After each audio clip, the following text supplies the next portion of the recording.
This is the Dreamers Podcast, episode 15, with comedian, actress, and activist Kerry Coddett. Today is May 4th, 2021. When I was 14, I had to get a vendor's license. I would be on the streets in New York City selling t-shirts, making like $400, $500 a day. So I always knew how to make a coin selling the things that I made. My senior year, I was designing my own clothes and I decided to have my own clothing company. And so when I graduated, my sister and I were like, oh, let's just do this. And so 3 months later, we had a full clothing line. We were in boutiques. Jay-Z was wearing our stuff. Hello, world. Welcome to the Dreamers Podcast. I am Stephanie Anne-Lyse, also known as Anne-Lyse Wealth. I'm a financial coach and an author. I self-published my first book, Dream of Legacy, a guide to help dreamers reach financial independence and build generational wealth. In this podcast, I'll have conversations with experts and thought leaders who dare to follow their dreams. You'll hear about their journey and their money stories. I hope it inspires you, dreamers out there, to live life on your own terms. Come on, dreamers, let's change the world!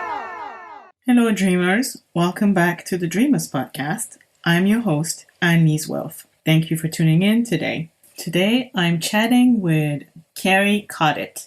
Kerry Coddett is a Caribbean-American writer, actress, and stand-up comedian. She's a staff writer and character on Showtime's new show, Flatbush Misdemeanors. You might recognize Kerry from her work on Netflix, HBO, BET, Comedy Central, and so many more outlets. Before turning to comedy, though, Kerry was a fashion designer and stylist who made custom designs for Jay-Z. She graduated from college at 19 and is also the co-founder of Kwanzaa Crawl, an annual New York City community event, which in 2019 brought in $500,000 of revenue in one day for local Black-owned businesses. Kerry is definitely a woman of action. Today's episode is a little different. I thought it would be a good idea to talk with someone who not only bet on herself to build the life of her dreams, but is also in the process of improving her finances. So we touch on how Kerry started her career as an entertainer and how she was able to have enough money to invest in her dreams. We talk about some of the lessons she learned through her career and what it takes to effectively network. Kerry also discusses the many financial lessons she learned along the way and some that she actually learned during the pandemic. I recently interviewed Kerry for a piece that I wrote for Business Insider on her decision to bank Black. And a few years ago, Kerry and her sister started an organization called Operation Mobilize, which is to encourage Black people to pull their resources together and build economic power, which she sees the Black community's most realistic shot at building political power. Make sure to check out the article in the show notes and let me know your thoughts. All right, here's Kerry Coddett. This episode is brought to you by Dream of Legacy. Check out dreamoflegacy.com for resources to assist you on your journey to financial independence. Before we get into today's episode, please go into Apple Podcast and leave us a review and rating so more amazing people like you can discover the podcast. All right, let's get back to today's episode. Kerry Coddett, welcome to the Dreamers Podcast. Hi, thanks for having me. I'm excited to talk to you today. So can you tell us more or tell us a little bit about your journey? You know, you've been working in the entertainment industry for a while now. How did you get your start? I've always been involved in the arts and entertaining ever since I was a little kid. And actually, the first thing I probably wanted to do was be an actor. And then I started dancing around the same time. So I've always been a performer. Always been a writer. I remember as early as elementary school, I wrote my own short stories. I used to write little skits and act out all the different characters. On Thanksgiving and Christmas, I would do like impersonations for my family members and impersonate some of them. So I've always just been really active, always about the arts. And I think the key to it all has been I've always been a producer. I've always created my own content, always created my own opportunities. And that just never really stopped till adulthood. So it's just been a constant grind and just always creating opportunities for myself. And so I never pick because I don't have to. So you mentioned that you've always created content, and I'm sure, it comes with investing, right? Investing money into it. So how did you go about financing your content early on? Well, when I first started, I had an idea to do a web series, and I partnered with my sister, who is my manager and my business partner and my co-producer. And she had a full-time corporate job at that time. I was probably on unemployment. Like, I never really held down a full job. And so I would only work long enough to just get on unemployment and use that to pay for acting classes and improv classes. And so the web series was a huge endeavor because we decided to it was a sketch comedy web series. And so we decided to film and produce and do everything beforehand and then release it like a TV show in an episodic way. And for that, honestly, we used my mom's gold Amex card. And we were like, we're going to pay you back. Believe in us. We all have good credit to stay. That's the honest truth. And we had a fundraiser once we launched. So you were raised in New York, right? Yeah, first generation American. So my mom was born in Trinidad and my father is from Guyana. Something that's pretty common around immigrant parents. When they come here, they have a different idea for what type of career they want their children to pursue. And, you said something interesting earlier. You said that in a way, your mom, believed enough to help you finance your project. So just curious to know how that experience was for you. Were your parents on board from the get-go? I always like to say that I have such an untraditional Caribbean family because they didn't have any expectations of us in the careers that we would do. It wasn't like you're going to be a doctor, you're going to be a lawyer. My sister and I were always pretty good in school. I graduated college when I was 19 with a bachelor's. And I literally did it just to be like, look, lady, here you go. I'm done. Because I've always wanted to be an entertainer. Always, always, always, always. So it didn't come as a surprise. And my grandmother was the first person to say, you could be a comedian. And she used to say that when I was 4 and 5, my entire life, because I would just crack her up. And so my first time doing stand-up comedy, my mom was there, my grandma was there, my sister was there. They used to come to all of my shows. My dad is an entrepreneur. I've never seen him work for anyone else. And so I just come from a family of independent entrepreneurial people. You just skipped over. You said you graduated college at 19? I mean, you graduated with a bachelor's degree at 19 years old? I sure did. What did you study? My major was in psych and English, and my minors were philosophy, history, and Black studies. I skipped 2 grades. My sister and I both did. So we both started high school when we were 12 years old. Wow. And we both graduated high school at 16. You graduated with a bachelor's degree at 19 years old.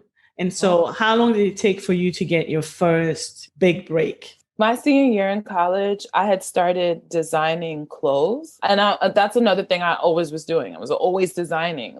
Even when I was in high school, I used to design clothes. That's how I made money. I sold T-shirts. This T-shirt game that I see on the internet now, it excites me because I was like, damn, I remember ironing on my own T-shirts when I was 14. I had to get a vendor's license. I would be on the streets in New York City selling T-shirts, making $400, $500 a day. So I always knew how to make a coin selling the things that I made. My senior year, I was designing my own clothes and I decided to have my own clothing company. And so when I graduated, my sister and I were like, oh, let's just do this. And so 3 months later, we had a full clothing line. We were in boutiques. We had orders. Jay-Z was wearing our stuff. So it was all about basking in your greatness. And the tagline was make no apologies. Don't apologize for who you were. I like it. And so, a lot of times people want to go after their dreams, right? But you have to think about your reality. You have bills to pay, maybe dependents.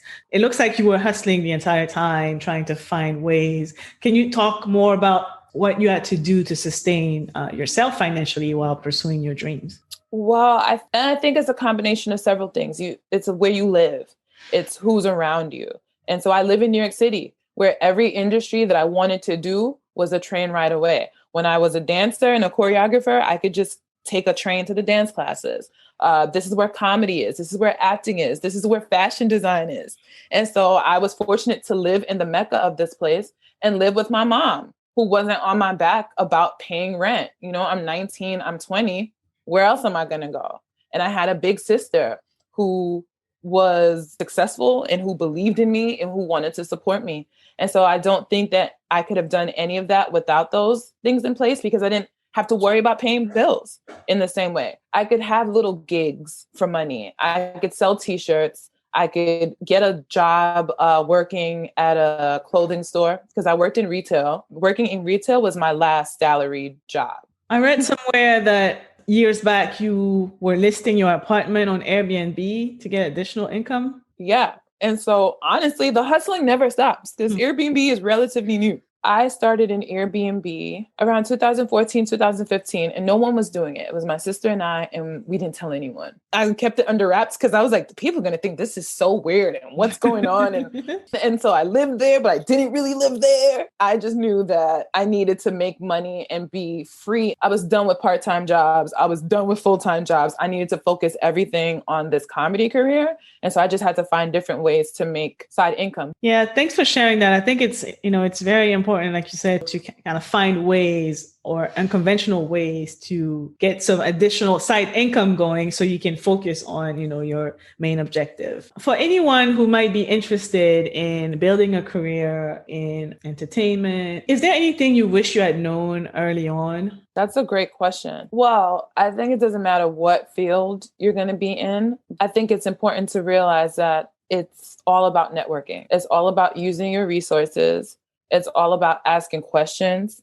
It's about doing your research and doing due diligence. So many times I think people think that someone's going to give them the answers and you have to find them out yourself. I think that my sister and I were just listening to a podcast the other day, author of this book called Everything is Figureable. Yep. We just ordered the book. And that's basically, that has been our life philosophy without being able to coin it so succinctly before, but it's true. You can figure out anything you want to do. You can figure it out. That's the advice that I would have to anybody trying to do anything. Don't make any excuses. If you have to wake up early, wake up early. And the thing is too, like, if you do have a full-time job and you have a dream that you're working on, you do have to wake up early. And like right now, I wake up at 5:30 a.m. because I just have so many things to get done before I actually do the things that require me to sustain myself. And then I go to bed super late. And so you just have to really figure it out. You want to do it. So you touch on networking, right? The people that stand out to you when it comes to networking, like people are up and coming, trying to make it. Is there any specific qualities that you can point out that they have? Yeah, I think these are the people that ask questions. I think so many people are trying to act like they know it all and trying to impress people and not wanting to let on how inexperienced they might be. But I think if you have a genuine curiosity about things, about people, the people that you're talking to, and you're trying to learn information, then that sets you apart from other people. I think you also need to find mentors. I think the people that have mentors do the best. I think you need to be specific. The people that ask for tangible things and are aware of what those metrics are, like what do I have to do? The people that are strategic. You can't just be out there networking all willy-nilly, thinking that if you slide in people's DMs all the time, you need to put yourself in the room that the people that are doing what you want to do are. When you get there, you need to figure out how do you connect with them. And then it's not about, hey, follow me on Instagram. I remember people that have a conversation with me, not hand me a business card in passing that I'm going to throw away. I think being strategic. And the last thing about networking is staying in touch and knowing what staying in touch looks like. Follow up with people. If you want them to work with you or to check out something, make sure that every time you follow up with them, you follow up with new information. Like, oh, the last time I emailed you, I told you I was about to star in a play. But now that I'm emailing you, I have a web series now. This play has also been recognized. Here's a list so that you know that with or without your response, I'm getting it done. I love that.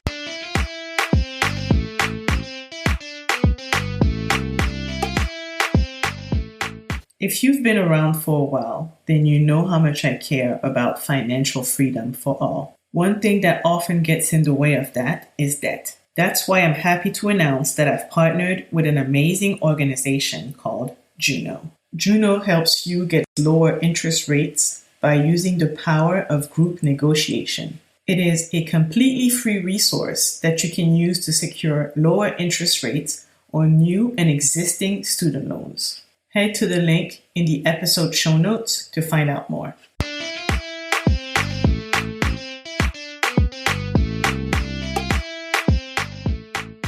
Sunday, Skincare Day, is one of the ways I keep my sanity in these crazy times. Dreamino is an all-natural, Black-owned skincare brand carefully handcrafted by parents who could not find the proper care solutions to address their family skin problems. All Dreamino products are made of organic and high-quality ingredients, meticulously chosen to give your skin the smooth results and the glow it deserves.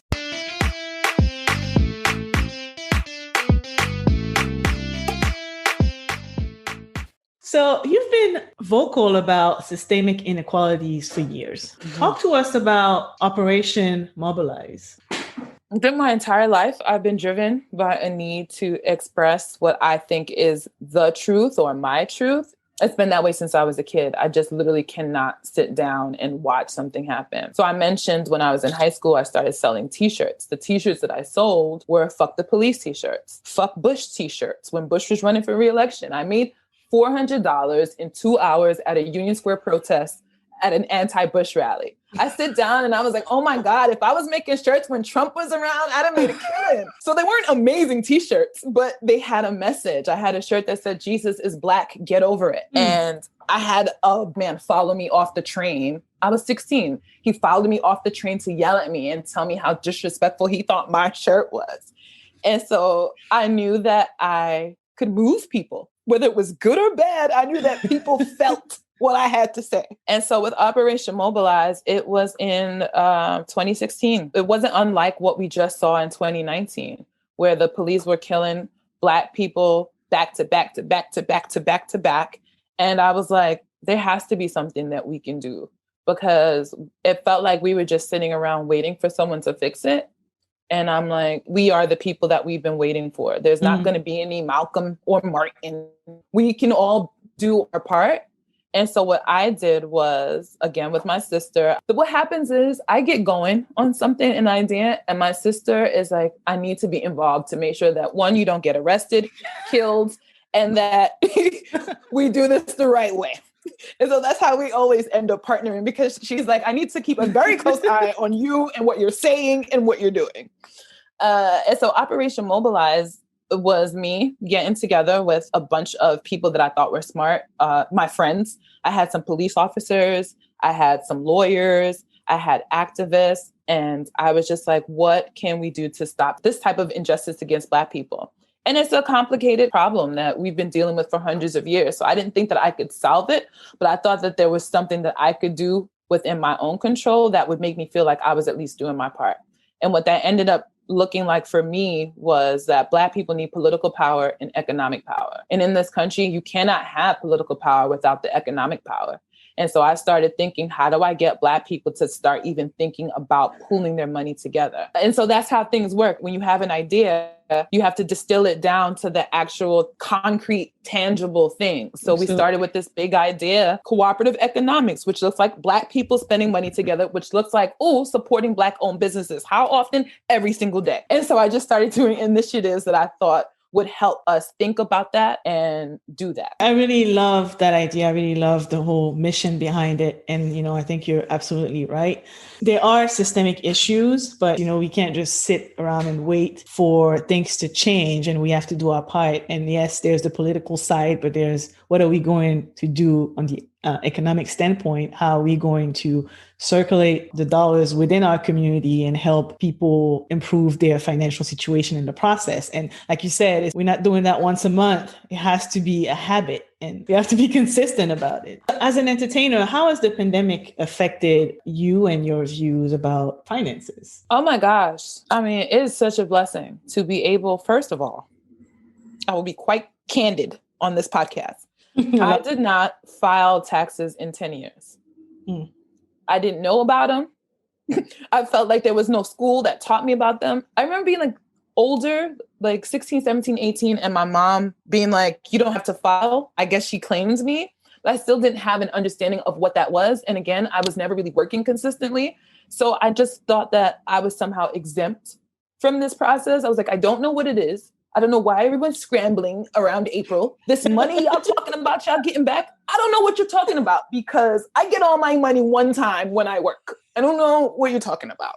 And so it has been on my mind, and then they started finding me, girl. They started sending me letters. They were like, we know you've been working and you haven't been telling us about it. And so the pandemic gave me a chance to file. Girl, I went on the IRS and I was like, what do these forms mean? Because no one explains it to you. What is a W-4? What is a 1040 EZ? What is this? And so it gave me a chance to get on top of my finances and clear that up and be responsible in that regard, because I've always been good at making money, saving money, and now starting to invest money. But all the other things that come along with being financially literate and responsible, I was ignorant to. So I'm about to buy a book because I still need to understand so much more. My sister was like, get a 401k and you're self-employed. I formed an LLC. So I have an S Corp.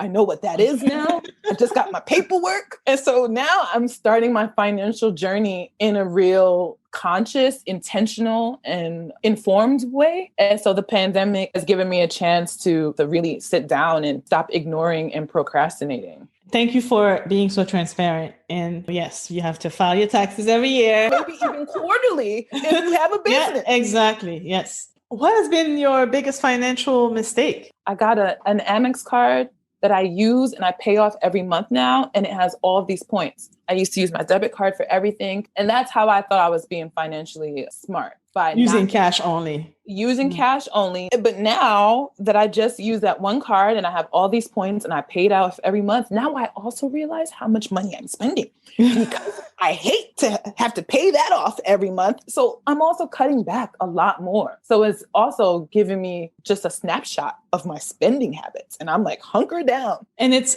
interesting, right? Because so credit card can be good. They can be bad if you don't know what you're doing. But if you know what you're doing, you have all these advantages, right? You have points, you have rewards. And as long as you pay it off at the end of the month, then you don't pay interest and it's all benefits to you. Yeah, that's where I am now. And I feel good about it. Oh, and the second biggest financial mistake is eating out all the time. That is something that I just stopped in February.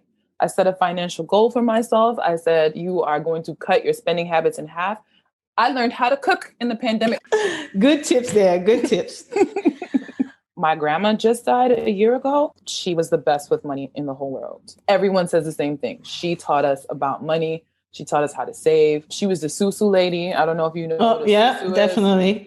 And so, that is something that's an African and Caribbean tradition, just how to invest and save money. And do you mind explaining the concept? Because our listeners might not be aware. The susu is a round robin saving system. It's like a group of people. Let's think of them as our partners. They all put together a hand, and a hand is a determined amount of money depending on what you all decide on. So let's say a hand is $1,000. And so every week or every month, again, you guys decide the term, everyone comes, and if there's 10 of us in this pool, we all give in $1,000. And then there's a schedule, and then you receive that lump sum of money. So if I'm the first person to get paid out, every $1,000 that we've saved up, let's say it adds up to $10,000, I get that $10,000, and then we keep doing it. You're the next person to get it. So you get it, and it keeps going. And so it relies on people to trust one another, trust that you're going to pay. You need the person who is running the susu to be trustworthy and not take all your money and run. But it has been ways that African families and Caribbean families and communities have been able to save and buy things because traditional lending systems might often not be available to us. We might not be able to get a loan from a bank. Black people, Caribbean people, we don't even trust banks. A lot of people keep money underneath their mattresses. So I have family members who said, I was able to put my child through college because of the susu, because I knew that every month or every 6 weeks, I would get $5,000. And all I had to do was keep putting in my hand on time, and I would be able to have that lump sum to put on a down payment for a house or to do whatever I needed. I'm very familiar with that concept. Where I'm from Cameroon originally, and we call it tontine. Yeah. And like you said, it helps with planning for expenses, but in Cameroon also the credit system is almost inexistent. So it has helped so many people start successful businesses. Yeah. So it's such a great concept, especially in places where the credit system is not very well developed. Yeah. I like to end the interview with a round of rapid fire questions. Okay. Tell me about a book that changed your perspective on life. Well, right now I'm reading Rich Dad, Poor Dad. That's just great, helping me think about money. And the other thing I would say is The Secret. Helped me just realize the power of my words and manifestations. And The Life-Changing Magic of Tidying Up by Marie Kondo. It's all about cleaning and clutter and how it's a whole organization system. It will change your life. That might be number one. I've heard about it. Maybe I should check it out. Change my life. But this is rapid fire, so I cannot expound. One thing about money that you wish you could tell your younger self. Know the difference between an asset and a liability, and material things can come and go, and you don't need all those expensive shoes, clothes, and bags because it will not fill the void in your soul. And when you find actual fulfillment, those external displays of wealth mean nothing to you. That's more than one thing, and I love it. Thank you. Can you share one of the best investments you've made in yourself so far? These are great questions. I'm really big on self-care and like taking the time to eat right and to work out and to just make sure that you are in a mental space to be able to do the things that you need to do. I got a bullet journal.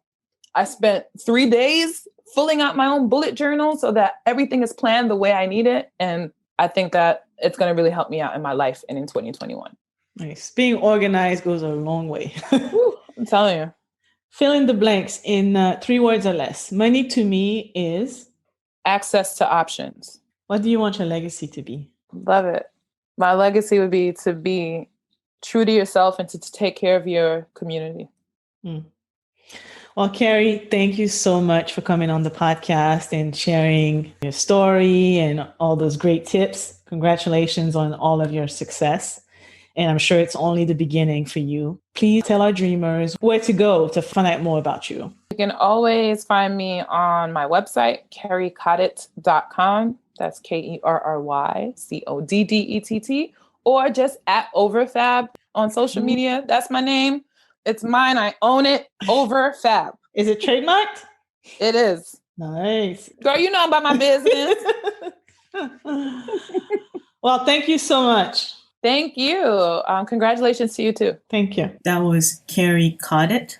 I hope you enjoyed today's episode. I hope it gave you all the inspiration that you need today, this week, this month to go out there and hit those goals. If you are an OG listener, you probably noticed that the podcast aired on Tuesday this week instead of Monday. I had to make a few changes in my schedule, so it will actually be a permanent change. I hope that you can still fit the podcast in your weekly routine. On the podcast this month, you will hear from financial educator and yoga instructor Cleo Childress, side hustle expert and host of the Yo Quiero Dinero podcast, Janice Torres Rodriguez, as well as author and serial connector Susan McPherson. Thank you for listening to today's episode of the Dreamers Podcast. You can find today's show notes and all of the links mentioned during the episode at dreamoflegacy.com.